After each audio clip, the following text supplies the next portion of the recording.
La concurrence, je dois le dire avant toute chose, parce que c'est souvent oublié dans notre pays, c'est plus de justice et plus de progrès.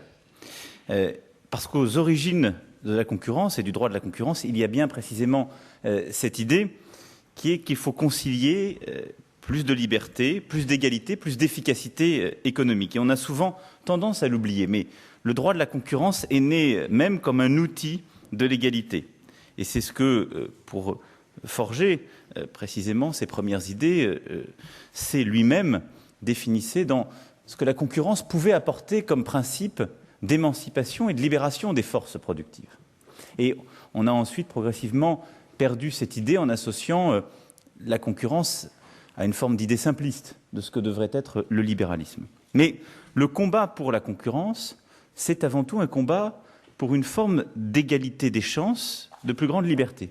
C'est celle qu'on retrouve d'ailleurs dans l'histoire française.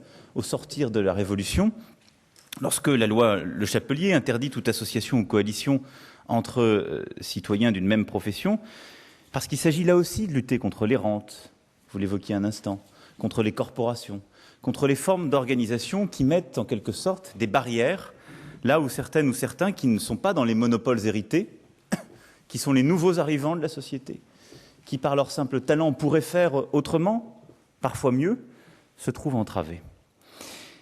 Et je veux ici redonner l'exposé des motifs de la loi dite Le Chapelier. C'est aux conventions libres d'individu à individu de fixer la journée pour chaque ouvrier, et non plus donc à la corporation. L'origine même de la concurrence, c'est de rendre l'individu plus libre, d'individu à individu, comme dit la loi Le Chapelier, et de réconcilier en quelque sorte la liberté et l'égalité.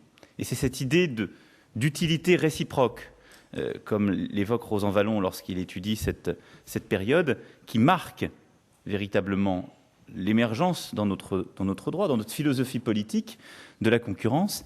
Et c'est pour cette raison que la concurrence a des vertus économiques connues, reconnues, mais aussi des vertus politiques